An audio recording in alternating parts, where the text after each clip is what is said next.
Halo Sobat Dunia Seribu Besar, semoga Sobat selalu diberi kesehatan, panjang umur, dan rizki yang melimpah, amin. Sebelum masuk ke alur ceritanya, jangan lupa dukung channel ini ya dengan klik subscribe, like, komen, dan share, terima kasih. Mari kita lanjutkan perjalanan, Li Qiye. Pembelian telur bebek ini cukup kuat. Xiao Xuan tidak dapat menahan diri untuk tidak memuji setelah mendengar cerita itu. Benar. Sang penganut Tao melanjutkan, legenda menyatakan bahwa dalam sejarah, pembeli telur bebek adalah satu-satunya orang yang mampu menghancurkan sarung tangan bertahtakan permata. Para penguasa Tao, di kemudian hari, bahkan yang paling cemerlang sekalipun, mungkin tidak dapat mengembalikan prestasi itu. Itu hanya ungkapan yang ringan. Jian Ming menambahkan, dia, sendirian, melewati beberapa kekuatan besar untuk mencapai jalur terakhir tinju itu. Itu saja sudah cukup sulit, kehancuran yang sebenarnya pasti gila. Dia berhenti sejenak dan menambahkan, kemudian, penguasa Dao Puresun juga masuk sendirian, membunuh jutaan budak tinju dan 3 aliran besar. Dia juga berhasil mencapai jalan terakhir setelah pertarungan di ruangan itu. Ya, itu adalah prestasi pertempuran yang hebat, kemungkinan besar mustahil untuk dilakukan. Sang penganut Tao mengangguk. Para calon penguasa Dao juga datang ke sini. Misalnya, penguasa Dao Naga 8 langkah memimpin gerombolan iblis besar dan berhasil mencapai wilayah kekuasaan pertama. Namun, ini tidak dapat dibandingkan dengan pencapaian penguasa Dao Puresun, apalagi pembeli telur bebek yang secara langsung mencakup kekuatan besar. Suara Jian Ming dipenuhi kegembiraan seolah-olah dia telah menyaksikan semua kisah ini secara langsung. Kisah tentang para penguasa Dao selalu membuat darah mengalir lebih cepat. Pembelian telur bebek menonjol di antara para penguasa Dao. Xiao Xuan berkata, apakah dia tidak punya nama? Jian Ming tersenyum kecut, yang berpotensi menjadi penguasa Dao pertama dan terhebat adalah misteri, tidak seorang pun tahu namanya, hanya legenda dan prestasinya yang tak terhitung jumlahnya di ketujuh zona terlarang. Keberadaan di sana sangat kuat namun tidak dapat dihentikan. Jika bukan karena dia, dunia akan mengalami masa-masa yang jauh lebih sulit. Menjadi penguasa Dao juga akan sulit. Menjadi seorang penguasa Dao membutuhkan pembuktian dan perolehan buah Dao selain mengalahkan seluruh dunia. Namun, kemalangan juga terjadi setelahnya. Misalnya, Scarlet Moon Dao Lord menjadi korban hal ini meskipun kemalangan yang dialaminya merupakan kejadian yang jarang terjadi saat ini. Dulu pada era Chaotic, hal itu lebih sering terjadi. Akhirnya ekspedisi dimulai oleh pembeli telur bebek, penguasa Dao Puresun, Ratu Pedang, leluhur Azure, leluhur Batu, penguasa Dao Naga 8 langkah. Para penguasa Dao teratas ini mencakup 7 zona terlarang dan kemalangan tidak lagi terjadi sebanyak sebelumnya. Mereka mempertaruhkan nyawa mereka untuk membuka jalan yang lebih baik bagi masa depan. Pembeli telur bebek memiliki kontribusi terbesar. Dia secara signifikan mencakup zona terlarang. Jika tidak, ekspedisi berikutnya mungkin berakhir dengan kematian. Dunia tidak tahu apa-apa tentang penguasaan Dao pertama. Mereka menemukan pembeli telur bebek karena ia selalu berbicara tentang membeli telur bebek. Itu menjadi semacam slogan. Ini jelas merupakan gelar yang mengerikan dan tidak pantas bagi makhluk yang begitu agung. Meskipun demikian, orang-orang menjadi terbiasa dengannya. Kata-kata itu menjadi tabu, tidak ada orang lain yang memenuhi syarat untuk menjadi pembeli telur bebek kedua. Dia adalah satu-satunya. Ada jalan di sana. Xiao Xuan menyimpulkan sambil menatap tinju itu. Ya, orang-orang menyebutnya Dao Tinju Abadi. Siapapun yang mendapatkannya akan menjadi tak terkalahkan. Mata Jian Ming menjadi lebih cerah, inilah alasan mengapa para petualang gagal segalanya, berharap untuk sampai di sana. Li Qiye tersenyum dan menatap, jangan repot-repot, jika kau berhasil mencapai wilayah itu, kau akan langsung berubah menjadi budak tinju. Mengatakan kau cukup beruntung untuk mendapatkan Dao itu, ya, kau akan menjadi budak tinju terkuat, tidak lebih. Benar, Jian Ming tersenyum kecut, apa gunanya menjadi tak terpecahkan jika aku tidak bisa meninggalkan Worldbreaker Fist? Maksud ini mungkin tak terbayangkan di dalam wilayah itu sendiri. Sang penganut Tao menatap lebih jauh ke dalam wilayah itu. Tekanan yang berasal dari kekuatan tinju itu tentu saja tidak dapat dipastikan. Namun, hal yang paling mengerikan adalah niatnya sendiri. Memasuki berarti diserbu oleh niat ini. Ini sama sekali bukan perasaan yang tidak menyenangkan. Para penyusup akan mendapati diri mereka mampu memahami Dao Tinju meskipun ini bukan Dao utama mereka. Seiring berjalannya waktu, mereka akan memperoleh penguasaan yang lebih besar. Tentu saja, tidak ada penolakan. Memasuki Wordbreaker berarti harus tunduk pada niat ini. Tingkatnya bervariasi tergantung pada lokasinya. Biasanya, bisa mempelajari Dao baru adalah kejadian yang tidak terduga.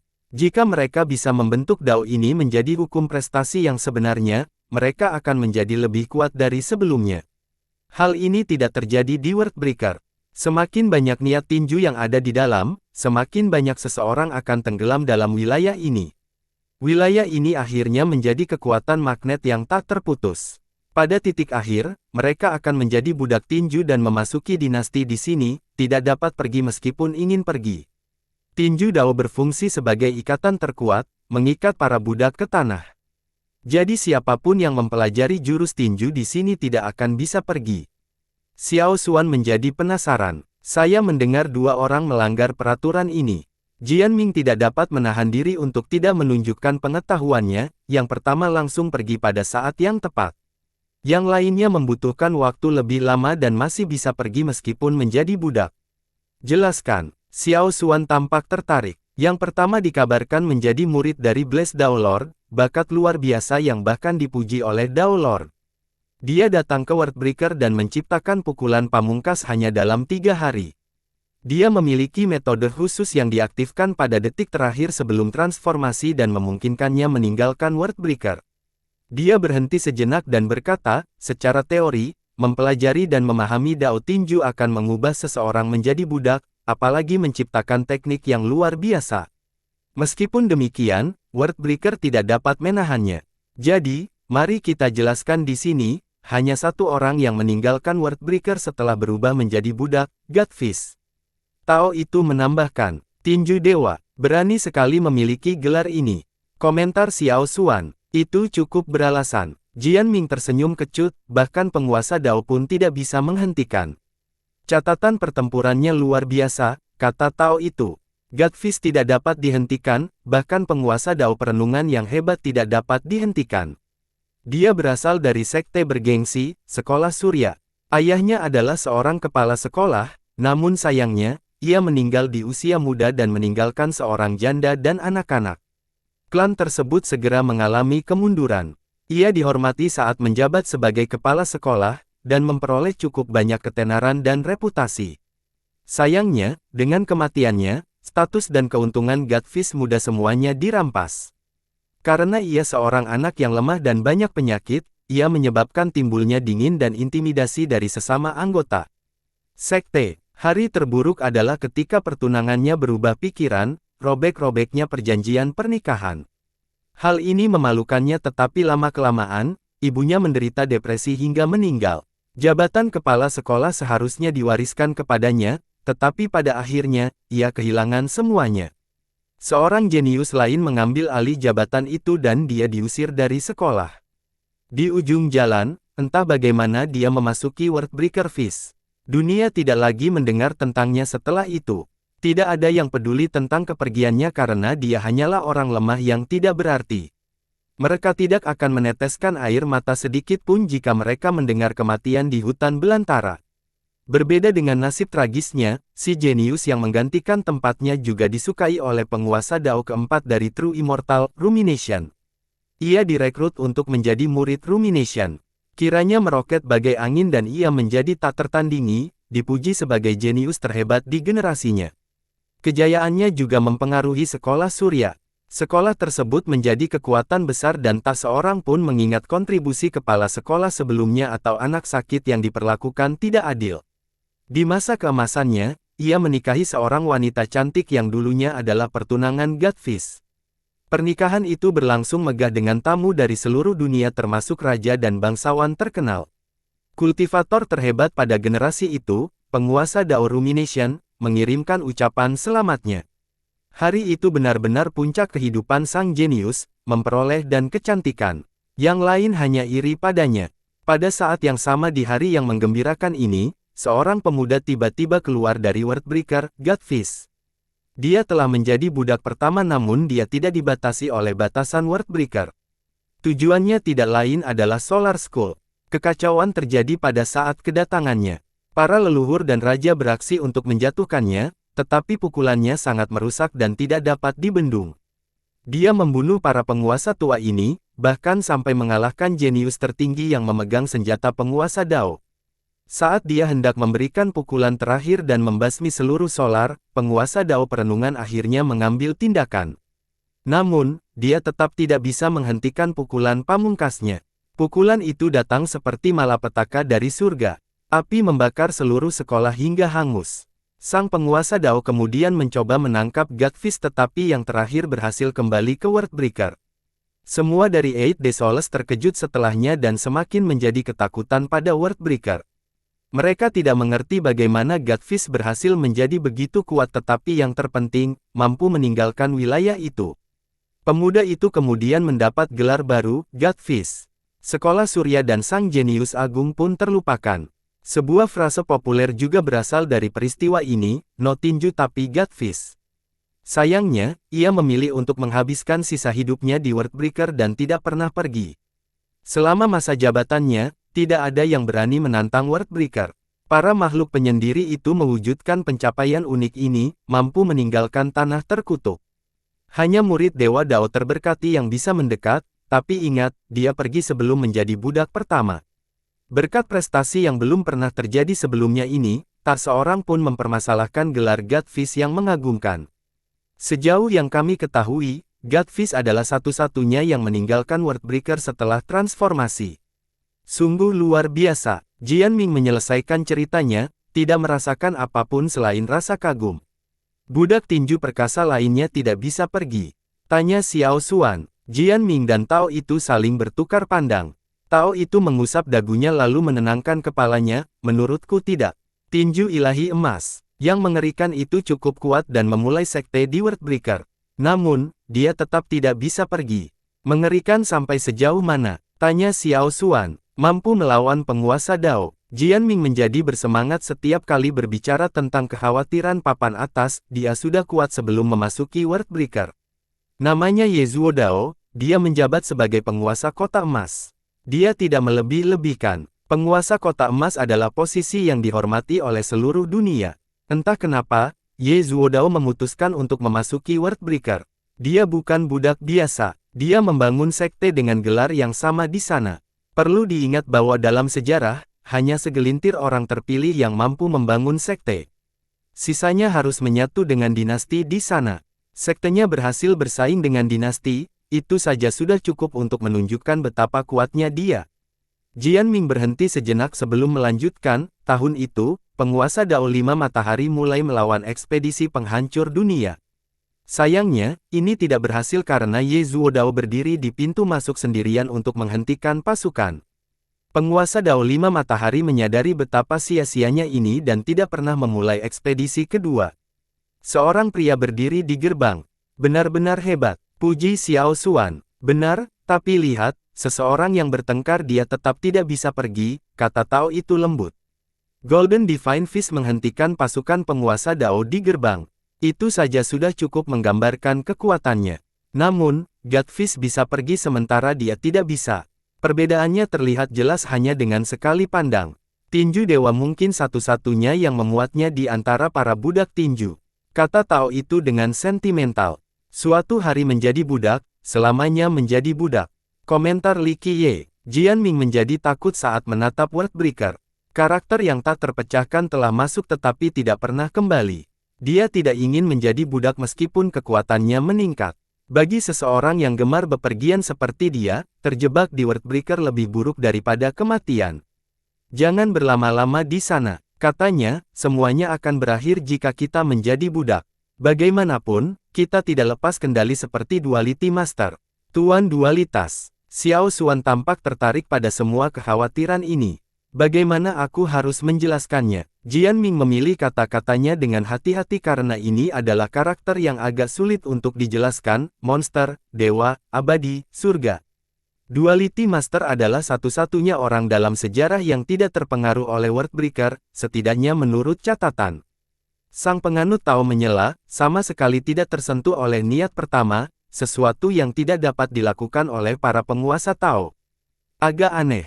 Benar, Jian Ming melanjutkan, saya membaca bahwa dia berpikir sebagai liburan, berendam dalam niat tinju sambil menyalakan energi tinju. Dia mengunjungi dinasti bersama dengan ruang kitab suci. Dia membaca gulungan kitab suci di sana dan kemudian pergi tanpa peduli. Satu catatan menyatakan bahwa dia berada di sana selama setahun penuh. Orang yang sangat ajaib, kata Xiao Xuan terkesan. Dia orang yang tidak biasa. Sang penganut Tao tersenyum kecut, berada di sana menyiksa, bukan hanya karena energi dan niatnya, tetapi juga karena ancaman eksternal seperti dinasti, yang selalu menyelimuti sebelum berubah menjadi budak. Ini tidak terjadi pada Master Dualitas. Dinasti memperlakukannya seperti tamu terhormat. Para pejabat di sana menyambutnya dan membicarakan Dao di sana, itu sungguh keajaiban. Tidak ada izin biasa yang mengizinkan membaca kitab suci, bilik itu tidak mengizinkannya. Mencoba melakukannya sama saja dengan bunuh diri. Penguasa Dao sendiri mungkin tidak bisa memaksa masuk, tetapi Master Dualitas diberi izin untuk tinggal di bilik dan membaca kitab suci. Jian Ming menambahkan, membaca gulungan-gulungan itu pasti akan menghasilkan pembelajaran Dao tinju, yang seharusnya mengarah pada menjadi budak. Tao itu melanjutkan, tetapi Master Dualitas melakukan semua itu dan masih berjalan dengan mudah. Jadi bagaimana dia melakukannya? Mungkin dia dari Wordbreaker. Xiao Xuan menjadi terkejut. Tidak ada seorang pun yang tahu. Jian Ming menggelengkan kepalanya, Master Dualitas selalu merupakan kelainan. Orang mengatakan bahwa ada menerjemahkan untuk semua hal yang mutlak, Master Dualitas adalah menerjemahkan ini. Akal sehat dan rasionalitas tidak berlaku baginya. Tuan Dualitas, Li Qiye berkata dengan sentimental dan tidak memberikan penilaian. Dia menatap ke tempat yang asing dan melihat pantai waktu yang lain. Ada sosok yang santai tetapi semuanya kabur. Apa yang menyebabkan perubahan setelah mempelajari Dao Tinju? Apa yang mencegah mereka pergi juga? Xiao Xuan penasaran. Keduanya tidak dapat menjawab pertanyaannya. Baiklah, Jian Ming berpikir sejenak. Ada sebuah legenda. Sang penganut Tao berpikir sejenak sebelum mengungkapkannya. Teruskan, dia menjadi antusias. Dinyatakan bahwa di wilayah terdalam Wordbreaker, ada seorang abadi yang ahli dalam Dao Tinju. Seorang yang abadi, katanya. Ini hanya legenda, mustahil untuk berfungsi. Sang penganut Tao berkata, sebelum era kekacauan terjadi malapetaka besar. Kesengsaraan dan bencana turun. Mereka dianggap sebagai murka dan hukuman surga, namun juga, itu adalah hari yang mengerikan, tidak ada di dunia ini yang dapat menghentikan mereka, tetapi sebelum saat terakhir, seorang abadi menembus kubah langit dan menghancurkan surga yang tinggi, meninggalkan kegelapan. Sayang sekali, kehendak tertinggi dari surga yang tinggi menghancurkan keabadian yang perkasa, dan seketika itu juga menghancurkan makhluk itu menjadi debu. Meskipun demikian, tangan pamungkas tertinggal, begitu pula Dao Tinju yang abadi. Ia bertahan seiring berjalannya waktu, mencairkan jalinan kenyataan dan mengubah wilayah itu menjadi miliknya sendiri. Mereka yang masuk akan diubah oleh Dao ini dan menjadi budak wilayah itu, atau lebih tepatnya, rune dan simbol Dao. Rune Dao manusia, Xiao Xuan menyimpulkan. Ya, begitulah cara mengungkapkannya.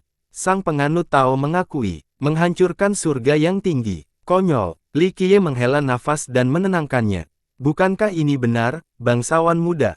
Ada teori lain. Mata sang penganut Tao berbinar. Semua itu omong kosong yang tidak masuk akal. Li Qiye menatapnya dan berkata, atau mungkin seseorang mencoba menyanjung diri mereka sendiri melalui pemberitahuan yang mencolok. Jika satu pukulan dapat menghancurkan surga yang tinggi, maka dunia saat ini tidak akan seperti ini.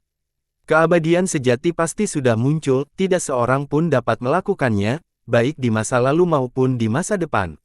Lalu apa kebenarannya? Tanya Jian Ming. Itu hanya tangan yang terputus. Li Qiye tersenyum, memang keras, masih belum sepenuhnya membusuk setelah bertahun-tahun. Keduanya terkejut mendengar tentang tangan yang terputus. Siapa yang memotongnya? Sang penganut Tao terkesiap. Itu gila. Jian Ming persamaannya. Wordbreaker, sebuah tinju yang menghancurkan langit dan mengubah dunia selama berabad-abad. Hanya dengan melihat tinju besar itu saja sudah cukup untuk melihat betapa kuatnya tinju itu. Penguasanya pasti tak tertandingi, bahkan para penguasa Dao yang tak terpecahkan belum mencapai level ini. Namun, monster sebenarnya di sini adalah siapapun yang memotong tangan itu. Kita bisa membayangkan nasib akhir dari yang kalah dalam pertempuran, pemilik tangan itu kemungkinan besar gugur dalam pertempuran. Ini di luar pemahaman siapapun di Eight de Souls. Puncak dalam pikiran mereka terdiri dari para penguasa Dao. Apapun di atas tidak dapat dipahami. Di sini, yang bisa dipikirkan hanyalah kata abadi. Jian Ming merasa takut. Keberadaan itu pasti memiliki kekuatan yang tak terbayangkan. Dunia ini mungkin tidak akan menerima kekuatan seperti itu dan tidak dapat melahirkannya juga. Xiao Xuan yang perkasa menghela napas dan mengambil napas dalam-dalam. Li Qiye tersenyum dan berkata, tetapi ada kebenaran dalam cerita itu. Menjadikan budak memang ada teknisnya dengan Dao Tinju. Dao Tinju masih ada, tidak mau bubar. Dao Tinju meliputi dan mengubah makhluk hidup demi memperpanjang hidup. Apakah kamu mengatakan bahwa Master Penghancur Dunia dapat hidup kembali? Sang penganut Tao menjadi terkejut. Tidak mungkin. Jian Ming berkata dengan cepat, siapa yang bisa menghentikan monster itu? Satu pukulan saja akan menghancurkan segalanya menjadi abu, mungkin dunia akan menghadapi bencana besar lainnya. Dunia ini tidak dapat menampung makhluk ini. Xiao Xuan berpikir bahwa ini memang kemungkinan yang menakutkan, untuk hidup kembali. Makhluk ini harus memperkuat langit dan bumi bersama dengan semua makhluk untuk mengisi kembali vitalitas dan umurnya. Saat ini, hanya generasi dengan energi yang cukup yang dapat menghasilkan seorang penguasa Dao. Jika penguasa ini hidup kembali, berapa banyak energi alam yang dibutuhkan? Duo itu mengira Xiao Xuan benar. Semuanya akan diperlakukan seperti makanan dan dilahap habis. Hal ini membuat mereka teringat sesuatu yang pernah dikatakan Li Qiye di masa lalu, bahwa jika ada orang abadi di dunia ini, larilah sejauh mungkin. Sekarang, makna dari ungkapan ini menjadi jelas berkat komentar Xiao Xuan. Untunglah tidak ada yang abadi. Sang Tao gembira dengan hal ini. Kebanyakan orang menyesali kenyataan bahwa mereka tidak akan dapat melihat keabadian, puncak dari pelaut. Namun sekarang, keberadaan seseorang mungkin akan membawa malapetaka. Itu hanya mimpi yang sia-sia. Li Qiye menatap tangannya dan berkata, kelahiran kembali tidak akan terjadi terlepas dari seberapa besar keinginan yang tersisa ini. Bagus, bagus. Keduanya menghela napas lega. Kita hampir sampai. Xiao Xuan berkomentar saat kapal semakin dekat. Tiba-tiba, sebuah dengungan terdengar dari kedalaman Wordbreaker. Semua orang mendengarkan dengan jelas, terlepas dari jaraknya. Ruang angkasa bergetar kemudian muncul pancaran sinar yang menyilaukan. Setiap sinar mengandung esensi yang tak terbatas, yang mampu menjangkau seluruh dunia dan mengusir kegelapan. Sementara semua orang masih tercengang dan kadang-kadang, suara desisan yang menyenangkan terdengar.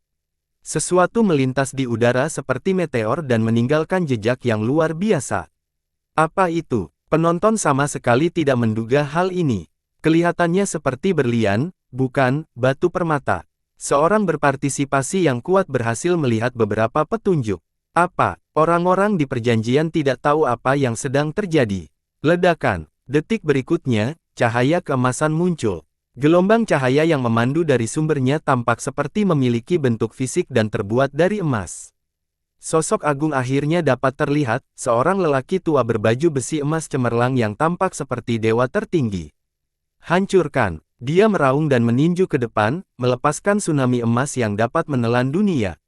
Gemuruh! Sebuah tinju energi raksasa terwujud menjadi kenyataan, menembus bayangan dan bayangan tangan besar itu. Siapa dia? Tanya Xiao Xuan. Orang hebat yang luar biasa. Jian Ming berkata sambil tersenyum, cukup kuat. Tidak lebih lemah dari keenam Raja Surgawi. Saya yakin dia adalah keturunan Golden Divine Fist. Kekuatannya lumayan. Xiao Xuan meliriknya dan berkata, ini adalah pujian yang tinggi dari makhluk yang begitu kuat. Dia juga dari kota emas. Dia pernah mencoba menjadi murid tinju Dewa Emas tetapi ditolak. Gumam Tao itu, Kaisar Tinju Emas memang berasal dari kota emas. Namun, apakah dia adalah keturunan tinju ilahi emas masih menjadi kejadian pada awalnya. Sebagai seorang jenius yang kuat, ia datang ke Wordbreaker untuk berdiskusi dengan leluhurnya, ingin bergabung dengannya dan mempelajari Dao tinju tertinggi. Sayangnya, Golden Divine Fist menolaknya. Tidak seorang pun mengerti alasannya, tetapi ada beberapa teori. Salah satu penjelasannya menyatakan bahwa sang leluhur tidak terlalu menghargai bakatnya. Hal ini sepertinya tidak masuk akal karena ia terkenal akan kemampuannya, seorang yang memiliki kemampuan yang luar biasa dibandingkan dengan rekan-rekannya. Yang lain mengatakan bahwa dia tidak ingin keturunannya menjadi budak tinju. Oleh karena itu, dia menolak untuk mengajarkan kaisar apapun yang berhubungan dengan Dao tinju. Ini adalah penjelasan yang logis karena tidak ada leluhur yang ingin melihat keturunannya di penjara selamanya. Ingat, Kaisar Tinju Emas masih muda dan memiliki masa depan yang cerah di depannya. Kemungkinannya adalah Golden Divine Fist percaya ketiga bahwa hukum jasa Golden City lebih unggul, tidak perlu mengajarkan Dao kepemilikannya sendiri kepada keturunannya, dan lebih memilih Kaisar untuk fokus pada seni leluhur. Ini juga masuk akal karena Golden City adalah raksasa abadi. Hukum jasanya lebih dari cukup bagi para anggotanya.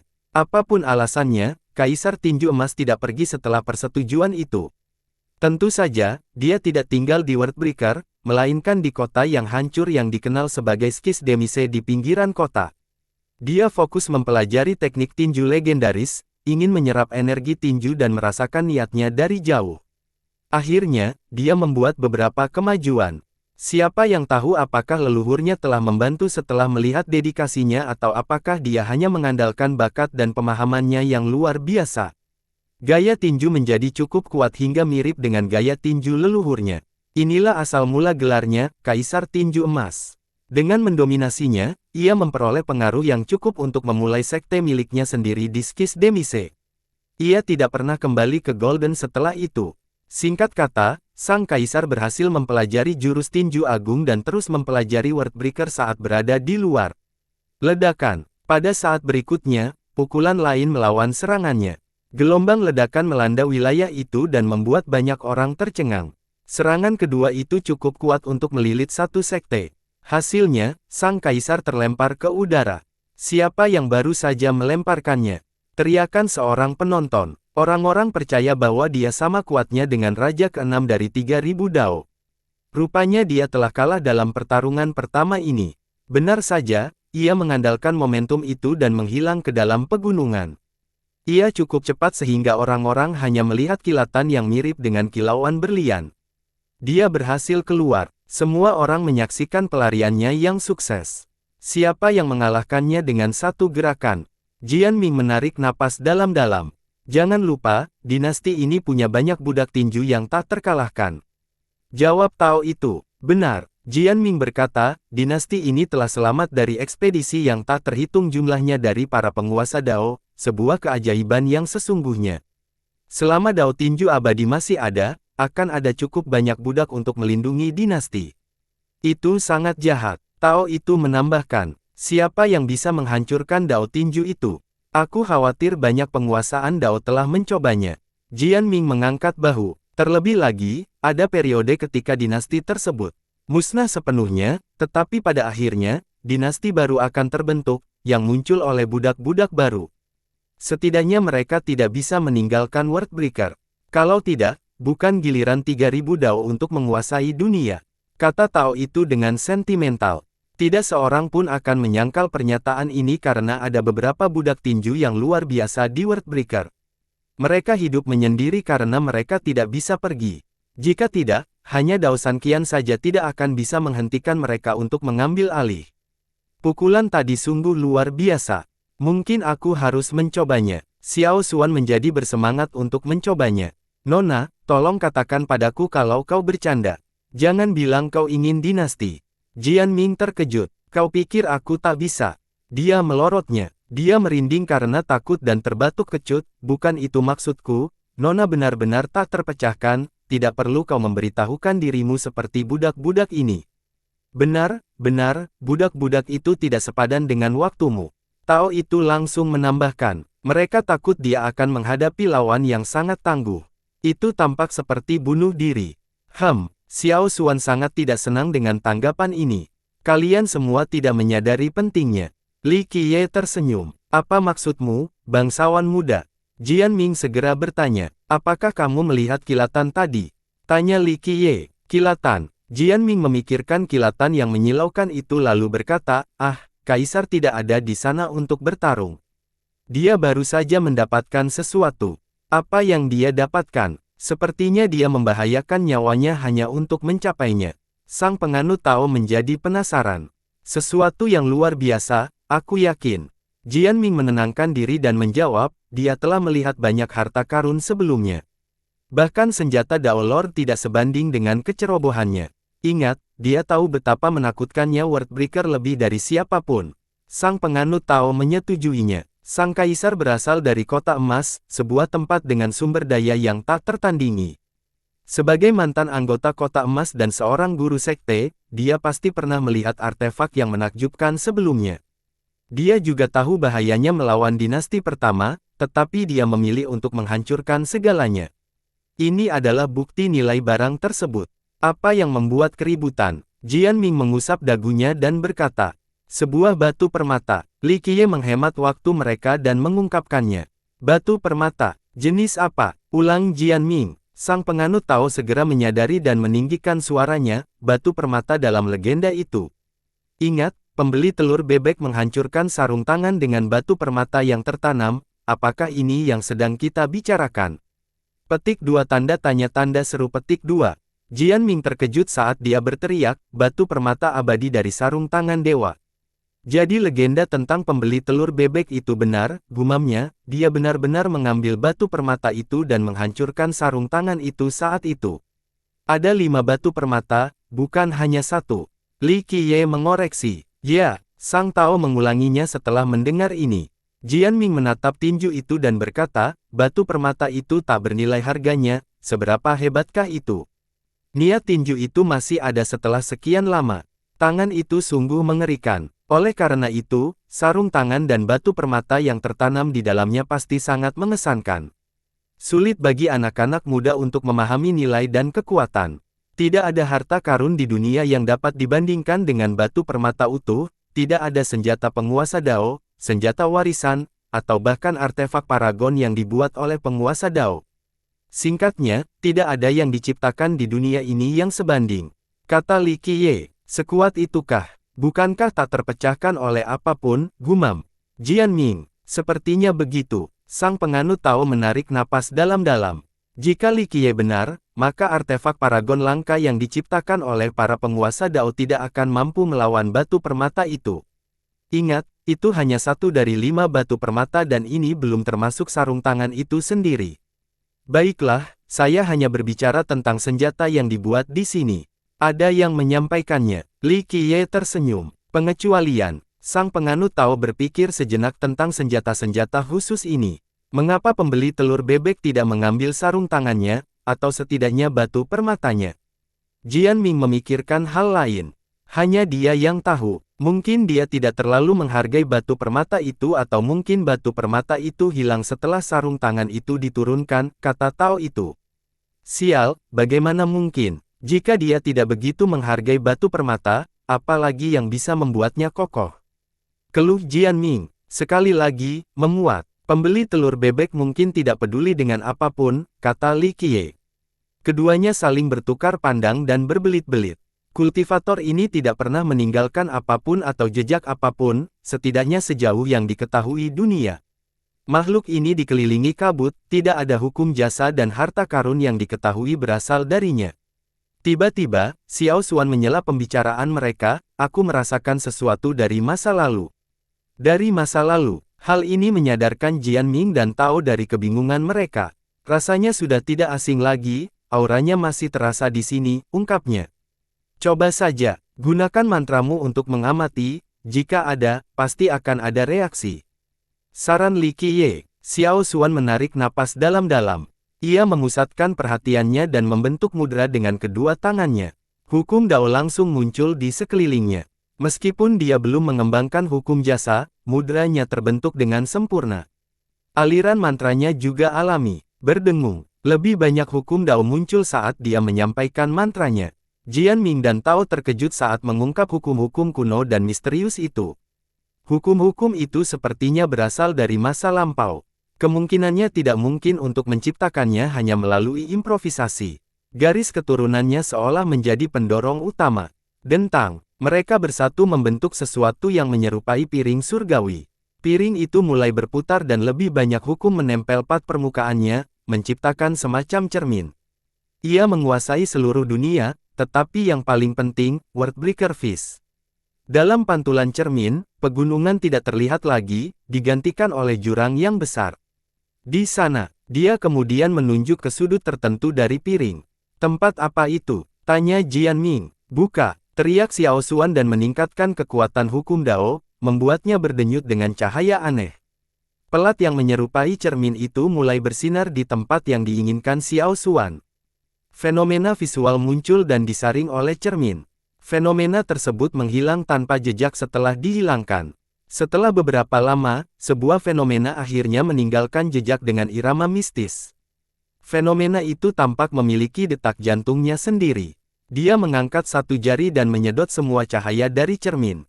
Semuanya menjadi gelap saat dia kembali ke masa lalu. Jian Ming dan Tao itu tidak dapat melihat apapun setelah tindakannya. Meskipun demikian, mereka menyadari auranya menghilang meskipun dia masih berada dalam kelestariannya. Mereka tidak akan dapat menyentuhnya sekarang. Tuan muda, apa yang terjadi? Jian Ming bertanya dengan tergesa-gesa.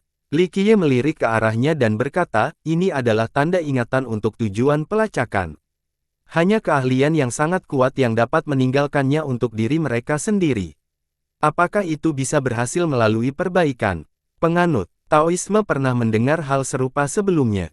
Selama kamu cukup kuat untuk meninggalkannya, kamu akan bisa mendapatkan kembali sebagian ingatanmu, kata Li Qiye. Bukankah itu sama saja dengan kelahiran kembali? Jian Ming berkata, kehidupan kedua sambil menyimpan ingatan, itu sangat luar biasa, terutama bagi seseorang yang melakukan tindakannya. Dia sudah tak terpecahkan dalam kehidupan sebelumnya, dia akan mencapai puncak baru kali ini. Mampu dihidupkan kembali dengan ingatan itu menakutkan. Itu sama saja dengan tidak akan pernah mati dan mendapatkan lebih banyak pengalaman dan sumber daya setiap saat. Makhluk yang mampu melakukan ini akan mencapai tingkat yang gila. Itu hanya khayalan. Li Qiye berkata, hampir tidak mungkin untuk hidup lagi dan melakukannya dengan ingatan yang utuh, itu sangat sulit. Kelahiran kembali akan memiliki kekurangan, seseorang harus membayar harga untuk melawan surga. Di sana, Xiao Xuan kembali ke dimensi mereka saat ini dan mengarah ke depan. Keduanya bisa merasakannya sekali lagi. Nona, apakah ingatanmu sudah kembali? Jian Ming menjadi penasaran sambil menatapnya. Dia membayangkannya dengan semua kenangannya kembali dan bertanya-tanya apakah suasana hatinya akan lebih buruk lagi. Ingatan apa? Dia meleleh ke arahnya. Dia menghela nafas lega dan tersenyum, dari dirimu yang sebelumnya. Tidak. Dia memegangi kepalanya dan berkata, tapi aku melihat sebuah jalan, sepertinya mengarah ke rumah. Apakah kamu ingat apa yang kamu tinggalkan setelah melihat tanda itu? Tanyanya lagi. Belum, aku tahu bagaimana menunjukkan sekarang, jawabnya. Bagus sekali. Dia mengangguk. Kalau begitu, mari kita lihat. Li Qiye menyela. Ya, ayo kita lihat benda pamungkas tersembunyi milik wanita itu. Jian Ming menjadi bersemangat setelah mendengar ini. Dia sudah gatal selama ini karena dia begitu kuat. Sesuatu yang ditinggalkannya pastilah menakjubkan. Skis Demise City terletak di pinggiran Worldbreaker. Banyak pertarungan dari seluruh Eight Desolate Chess berkumpul di sini. Beberapa bahkan mendirikan sekte mereka sendiri. Itu bukan kota konvensional, melainkan area umum yang mencakup semua daerah kantong di sekitar Worldbreaker. Itu bisa berupa kota mapan atau kota yang dibangun di pegunungan, desa, atau kota kecil. Secara keseluruhan, semua tempat di luar Worldbreaker yang memiliki penduduk, baik padat penduduk atau tidak, akan dianggap sebagai bagian dari Skis Demise. Dahulu kala, tempat ini sangat terpencil. Kemudian, semakin banyak pihak yang tertarik datang dan membangun sekte, sehingga menjadi seperti sekarang. Kelompok itu melihat bangunan dan gubuk di mana-mana. Asap dari kompor dapur terlihat. Penduduk datang untuk mempelajari ilmu tinju tanpa ingin menjadi budak. Singkatnya, mereka tidak mau menyerah dan memutuskan untuk menetap di sini. Populasi terus bertambah. Skis Demise tidak dimiliki oleh kekuatan besar lainnya. Oleh karena itu, tempat ini menjadi tempat perlindungan yang aman bagi mereka yang bersembunyi dari musuh atau pedagang yang menginginkan perdagangan bebas. Beberapa orang hanya berkunjung karena penasaran. Sekte yang terkenal adalah Golden Gate. Pendirinya tidak lain adalah Kaisar Tinju Emas. Mengingat bakat dan latar belakang keluarganya, dia seharusnya menjadi penguasa Golden City. Sayangnya, kecintaannya pada Dao Tinju mengubah arah hidupnya. Mungkin panggilan ini berasal dari garis keturunannya, sebagai keturunan Ye Zuo Dao. Yang lain hanya ingin mewarisi warisan kota emas. Dalam kasusnya, dia pergi tanpa menoleh ke belakang. Dia meninggalkan hukum jasa sebelumnya dan hanya fokus pada Dao Tinju. Obsesi ini memberi kesuksesan. Meskipun Golden Gate tidak memiliki tingkat fondasi dan sumber daya yang sama dibandingkan dengan para raksasa, ia tidak lebih lemah dari kebanyakan kekuatan besar karena kehadirannya. Biasanya, sekte tersebut tidak memiliki hubungan dengan kekuatan lain karena lokasinya yang terpencil. Selain itu, sekte tersebut tidak memiliki ambisi untuk memperluas wilayahnya. Hal ini berubah menjadi baru dengan semakin banyaknya tamu yang datang dari sekte-sekte terkuat di sekitar. Rumor mengatakan bahwa bahkan True Immortal Sect menginginkan pernikahan yang harmonis dengan Golden Gate. Hal ini tentu saja mengejutkan semua pendengar. Apakah kamu serius? Seorang pendengar tidak dapat mempercayainya. Golden Gate merupakan kekuatan yang cemerlang namun tidak memiliki sejarah dan sepenuhnya bergantung pada pendirinya, Kaisar Golden Fist. Dalam arti tertentu, sekte ini hanya bisa dianggap sebagai sekte kelas 2 atau diperkirakan lagi menuju level berikutnya. Sedangkan untuk True Immortal, ini adalah raksasa di puncak, hampir tak tertandingi. Mereka selalu menganggap perkawinan serius dan memiliki persyaratan yang ketat. Jika tidak, perkawinan campuran antara anggota sekte mereka dan orang luar dianggap bersifat pribadi dan tidak mewakili. Memasuki persekutuan ini berarti mendapatkan dukungan dari True Immortal dan menjadi sekutu sejati. Hanya sedikit orang di seluruh dunia yang memiliki hak istimewa ini. Apa yang terjadi pada True Immortal? Yang lain bertanya-tanya setelah menerima berita ini. Jenius mana dari dewa sejati yang menjadi kandidat? Seorang anak muda ingin bergosip. Jangan bilang kalau dia adalah kaisar muda abadi sejati. Temannya bermimpi dengan berani. Tidak mungkin. Seorang ahli segera membantah kemungkinan ini. Menurutmu siapa kaisar muda itu? Tak terkalahkan dan tak tertandingi, istrinya mungkin akan menjadi ratu masa depan yang bergengsi. Dia tidak mungkin berasal dari sekte seperti Golden Gate. Ini masalah yang sangat serius. Menurut pendapatku, kaisar muda itu mungkin akan menikahi seseorang dari 3000 Dao, atau mungkin Lions Roar. Pendeta wanita dari kuil Dewa Leluhur adalah pasangan yang cocok. Seorang anggota generasi terakhir menambahkan. Saat orang-orang memikirkan alasan di balik pilihan True Immortal, berita lain keluar dari Skis Demise, 3000 Dao mengirim utusan untuk meminta pertunangan juga. Apa yang kamu serius? Kerumunan itu tercengang cukup lama. Mengapa 3000 Dao melakukan ini? Seorang pakar di dekatnya. Pasti ada sesuatu yang terjadi di Golden Gate. Yang lain menyadari ada sesuatu yang terjadi. Sebelumnya, orang-orang tidak begitu percaya dengan berita tentang niat True Immortal. Saat ini, dua raksasa datang meminta hal yang sama. Apa yang dijual Golden Gate? Mengapa True Immortal dan 3000 Dao menginginkan kedamaian pernikahan ini? Mereka punya peri di sana atau semacamnya. Seorang pemuda bertanya-tanya. Golden Gate menjadi ramai dalam waktu singkat. Banyak sekte kuat dan tokoh besar muncul, beberapa datang untuk mencari tujuan yang sama. Mengesampingkan True Immortal dan 3000 Dao, ada juga Sima, sekolah Gatwip, benteng besar. Pintu masuknya penuh sesak hingga membuat penonton yang netral tercengang.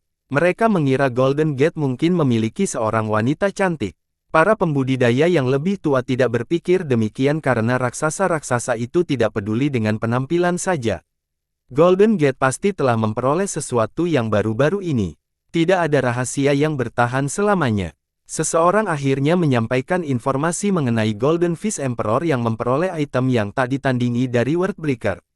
Itulah sebabnya dia dikejar oleh dinasti. Yang lain mengingat saat menyaksikan pertarungan kaisar tempo hari, menyadari bahwa itu mungkin merupakan awal dari perkembangan ini. Jadi raksasa-raksasa itu ada di sini. Untuk mendapatkan benda yang tak tertandingi, pasti benda itu istimewa. Seorang ahli di dekatnya, aku tidak mungkin bisa memikirkan apa itu. Yang satu lagi menarik napas dalam-dalam. Semua orang tahu tentang sumber daya dan kekayaan para raksasa. Mereka memiliki harta yang tak terhitung jumlahnya termasuk artefak Paragon. Hal ini tidak menghentikan mereka untuk tetap menginginkan barang khusus ini. Apa yang didapat Kaisar? Ini menjadi pertanyaan utama, tetapi mereka mengetahui definisi menahan diri. Singkatnya, Skis Demise dipenuhi oleh para kuatir yang memiliki motif berbeda. Kelompok Li Qiye akhirnya tiba juga. Mereka melihat daerah yang ramai dan nyaman. Hal ini terjadi karena waktu yang terus berjalan, tidak ada sekte yang bisa bertahan selamanya. Mereka memasuki kota kecil di bawah arah Xiao Xuan. Di sana ada beberapa sekte dan kekuatan kecil, tetapi tidak ada yang menonjol. Namun, Li Qiye tersenyum setelah menemukan sebuah toko kecil dan memasuki pintu. Tuan-tuan, silakan masuk, ini acara pembukaan kami jadi semuanya didiskon 27%. Seorang pekerja menyambut mereka dengan antusias. Tampaknya mereka merupakan sebagian pelanggan paling awal. Namun, begitu para pekerja benar-benar melihat wajah kelompok itu, mereka menjadi terkejut. Kamu lagi, Jian Ming dan Tao merasakan hal yang sama. Para pekerja, penjaga toko, dan bos tidak lain adalah 4 orang yang tidak celana. Duo ini tidak menyangka akan bertemu mereka lagi. Silakan masuk. Pureswot dengan gembira mengundang mereka masuk. Li Qiye tersenyum dan duduk. Yang lain juga melakukan hal yang sama dan melihat sekeliling. Ini memang toko baru, semuanya benar-benar baru. Apa yang kalian lakukan di sini? Tanya Jian Ming. Hidup ini sulit, jadi kami memulai usaha kecil-kecilan ini untuk menutupi biaya dan membeli beberapa perlengkapan rumah tangga. Jawab Pureswot sambil tersenyum. Jian Ming tentu saja tidak percaya dengan cerita ini. Keempat orang ini jelas berasal dari klan bergengsi. Pasti ada beberapa barang rumah tangga yang sangat mahal, kata Jian Ming dengan nada sinis. Baiklah, kami tidak keberatan membeli panci yang bagus untuk membuat sup. Pureswot tidak mempermasalahkan nada bicaranya. Kulitmu yang tebal tidak memiliki batas, pungkas Jian Ming. Tuan-tuan, apakah Anda berminat untuk minum atau makan sesuatu? Pureswot bertanya, kami punya beberapa barang dagangan bagus saat ini, merambat tanaman dari Laut Utara, mata naga dari barat yang dingin, wijen puncak langit. Kamu punya segalanya. Jian Ming mencoba menimbulkan masalah. Beritahu aku apa yang kamu cari, mungkin kita bisa mendapatkannya. Pureswot tidak keberatan. Jian Ming mengusap dagunya lalu berkata, aku sedang memikirkan sumsum batu jurang bintang 7 yang dipadukan dengan siput surgawi 8 harta, disajikan dingin dengan es bulan gelap. Sumsum batu itu agak langka, tapi kebetulan kami punya beberapa di gudang. Pureswot bersumpah dan berteriak, Ahan, apakah kita punya daging siput surgawi 8 harta yang tersisa? Tidak banyak, cukup untuk sekali makan saja. Ahan yang ada di dalam berteriak balik. Jian Ming benar-benar terkesan. Dia melirik Pureswot dan kemudian anggota lainnya, kalian semua benar-benar hanya menjalankan toko di sini. Sepertinya kalian mengira itu serius. Bahan-bahan yang disebutkan sebelumnya adalah makanan lezat langka yang ditujukan untuk orang-orang penting, bukan petani biasa. Meskipun demikian, toko itu siap menampungnya, yang berarti kelompok Pureswot memiliki persediaan yang mengesankan. Hidup itu sulit, jadi kita harus berusaha keras. Kata Murni tersenyum. Tangguh sekali, kalau kamu sedang mengalami masa sulit, berarti seluruh dunia sedang berjuang keras. Jian Ming membalas. Kata tangguh seharusnya tidak keluar dari mulut saat dia memiliki bahan-bahan mahal ini. Kekayaan klan kuno tidak terbayangkan oleh kebanyakan orang. Li Qiye berkata, bahkan sarapan mereka semuanya lezat. Daois dan Jian Ming saling bertukar pandang. Rupanya klan kuno benar-benar kaya. Jika Pureswot membuka toko, dia tentu akan memiliki bahan-bahan umum yang tersedia. Sial, aku benci orang kaya. Jian Ming mengeluh sebelum mampir pelan, aku akan menjadi sama kayanya. Pedang Murni tersenyum dan bertanya pada Li Qiye, Tuan, bagaimana kabarmu? Xiao Xuan menyela sebelum Li Qiye sempat menjawab. Dia mengendus dan berkata, bau yang familiar, apakah kamu sedang menggiling teh? Nona, Anda benar. Kami sedang membuat teh pahit, makanan lezat dari kampung halaman kami. Xiao Yan terkejut mendengarnya. Saya mau secangkir. Xiao Xuan bertanya, teh bubuk pahit, rempah laut yang direndam dalam air biji-bijian spiritual dengan zoysia pungens jurang yang ditumis 3 kali. Ini benar-benar hidangan kami. The improper form menjadi mengejutkan. Ini bukan hidangan sederhana. Hidangan ini mengandung rahasia kuno dan merupakan bagian dari sejarah klan mereka. Hanya anggota klan mereka yang tahu cara memasaknya, bukan orang luar. Dalam hal ini, dia sangat memahami proses. Dia sendiri tidak tahu mengapa dia tahu hidangan ini. Bertemu tetangga di negeri yang jauh. Kata Li Qiye, kami akan segera menyiapkannya untukmu. Kelompok Pureswot saling bertukar pandang sebelum dia berbicara. Setelah beberapa lama, menumpuk batu berisi teh pahit panas pun disajikan. Ini bukan sekedar teh biasa. Mangkuk batu itu sangat indah, terbuat dari logam magnetit kuno, yang memiliki permukaan dingin dan panas. Ombak dan percikan dapat terdengar dari teh. Cairan itu berwarna seperti jasper. Saat bergerak, cairan itu menyerupai pusaran udara yang dapat menggerakkan rotasi bintang-bintang. Cairan itu mengandung sari-sari dari lautan dan kekuatan hidup yang berlimpah. Rasa pahit masih terasa di ujung lidah bahkan sebelum menyeruputnya. Rasa pahit itu mengandung berbagai emosi dari dunia fana. 3 mangkuk lagi dibawa ke meja, 1 untuk masing-masing tamu. Jian Ming buru-buru minum sementara Li Qiye tidak terburu-buru. Jian Ming tidak bisa berhenti minum.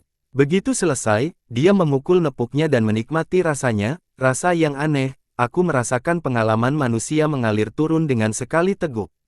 Benar sekali, mata Pureswot berbinar, itu cara yang bagus untuk menggambarkan hal ini. Haha, aku hanya mengatakan apa yang ada di pikiranku. Jian Ming senang dipuji. Meskipun mulutnya besar dan kotor, orang tidak dapat menyangkal kekayaan pengetahuan dan kemampuannya.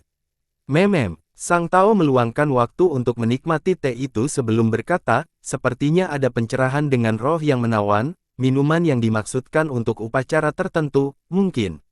Pengetahuanmu luar biasa. Pureswot terkejut, tidak sepenuhnya benar, tapi kamu sangat dekat. Itu karena klan kita punya upacara kuno yang mirip.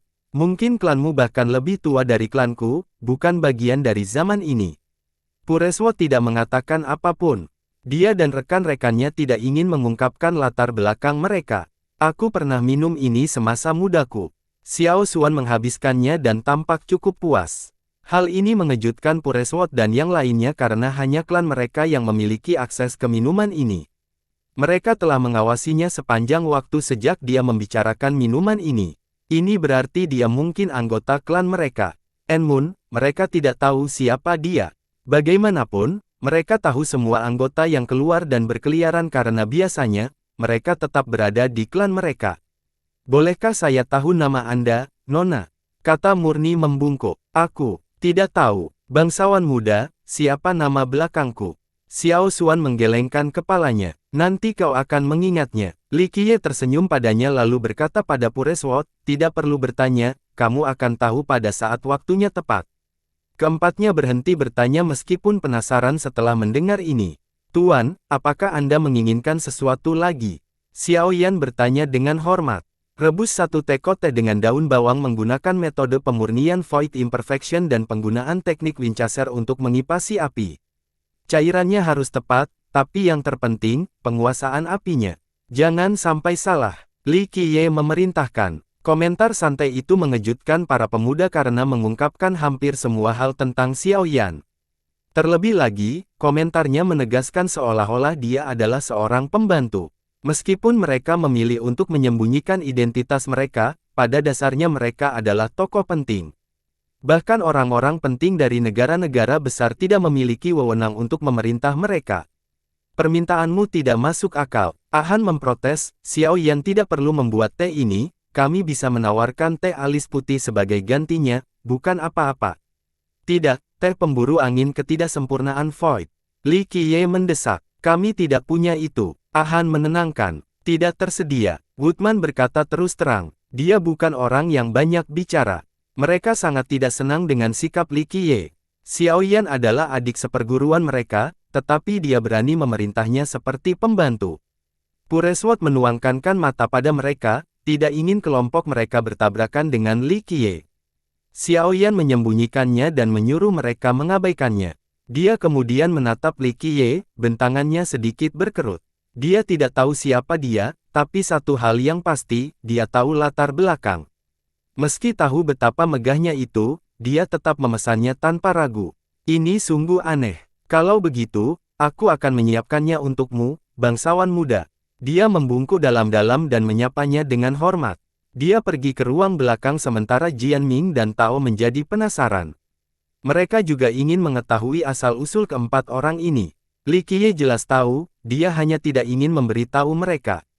Beberapa saat kemudian, dia membawa teko yang uapnya keluar. Entah itu karena teh yang mendidih atau memang karena teko itu memang khusus. Suara auman naga terdengar dari cairan itu. Saat dia menuangkannya ke dalam cangkir, gambar naga angin terlihat dari aliran vertikal. Uapnya memiliki aroma yang menenangkan dan menyegarkan. Orang-orang di kesejahteraan merasa terbebas dari segala kotoran dan ketidaksempurnaan. Semua pori-pori mereka menjadi tidak tersumbat. Hebat, gumam Jianming, menyadari bahwa ini adalah jenis teh terbaik bahkan sebelum meminumnya. Xiaoyan menyodorkan cangkir itu dengan kedua tangannya kepada Li Qiye, bangsawan muda, silakan nikmati. Dia menerima cangkir itu dan menyesapnya, merasakan kemurnian dan kelembutan yang luar biasa. Bagus, penguasaan apinya lumayan, tetapi Void Imperfection dan Winchester belum menyatu dengan sempurna. Perlu latihan lebih lanjut, dia menilai. Xiaoyan terkejut karena dia langsung memahami kekurangannya setelah menyesapnya. Ingatlah bahwa orang luar dengan kerusakan yang lemah tidak akan menyadari hal ini. Yang ketiga menjadi emosional dan saling bertukar pandang. Xiaoyan menundukkan kepalanya dan bertanya, tolong tunjukkan kesalahanku, bangsawan muda. Saya tidak punya apapun untuk mengajar, keberuntungan klan Anda baik-baik saja. Namun, saya akan menunjukkan jalan dan terserah Anda apakah akan memanfaatkannya atau tidak. Katanya, saya siap mendengarkan. Dia memfokuskan diri. Dia meluangkan waktunya untuk menikmati tegukan lain sebelum berbicara. Kamu masih memiliki leluhur kuno di dunia ini, jangan lewatkan kesempatan ini. Leluhur kuno. Xiaoyan menjadi terkejut. Karena sejarah mereka yang kaya, mereka memiliki banyak leluhur kuno, beberapa di antaranya sudah sangat tua. Mereka tidak tahu siapa maksudnya. Seorang leluhur kuno yang agung yang telah hilang. Dia menjelaskan lebih lanjut. Mereka langsung teringat pada suatu legenda tertentu makhluk perkasa yang menghilang tanpa jejak. Aku bisa bertemu dengan leluhur kuno itu. Dia tergagap. Di dekat sini, mari kita lihat seberapa beruntungnya kamu. Dia tersenyum dan melirik ke pemandangan. Saya mengerti. Dia menenangkan diri dan membungkuk. Dia menerima kesepakatan itu dan minum lebih banyak teh.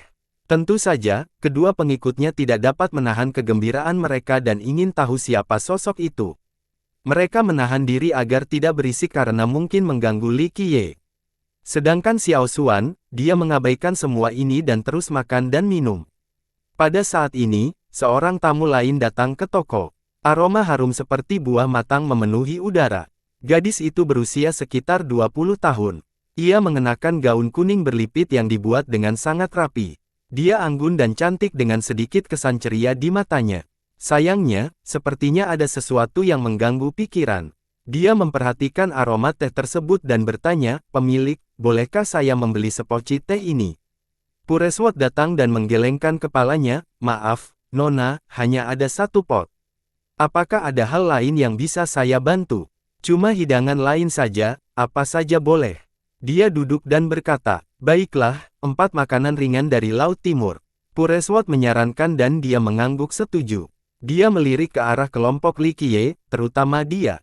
Sayangnya, dia sedang minum dengan santai dan dia tidak menyadari adanya petunjuk apapun. Jianming menyikut Tao itu dan berbisik, dia dari Golden Gate. Benar sekali, jawab sang penganut Tao. Jianming yang tidak tahu malu berjalan mendekat dan menangkupkan di sana, Nona, Anda pasti wanita dari Golden Gate. Dia terkejut melihat orang asing datang dengan berani. Dia mengangguk dan berkata, namaku Tingrong, siapa namamu, rekan Daois? Saya dari Jian. Dia tersenyum dan berkata, saya mendengar bahwa Kaisar pertama memperoleh harta karun dari penghancur dunia, seluruh kota menjadi heboh karenanya. Ekspresinya berubah dingin setelah ini. Dia menjadi berhati-hati dan berkata, saya minta maaf tetapi saya belum bertemu dengan leluhur dan tidak tahu apa yang Anda bicarakan, Saudara Jian. Ini hanya rumor. Bagaimana dengan lamaran pernikahan? Xiao Xuan bertanya, begitu banyak orang di gerbang bertanya, siapa yang ingin kamu nikahi? Tingrong tidak menyukai pertanyaan yang mengganggu itu, tetapi setelah melihat bahwa Xiao Xuan masih seorang gadis kecil, dia tidak merasa pendek. Lagi pula, anak-anak tidak pernah mempermasalahkan kata-kata mereka. Saya tidak tahu sekarang. Dia memegangi kepalanya dan kemudian menatap kelompok itu, rekan-rekan Tao, apakah kalian di sini juga karena rumor tersebut?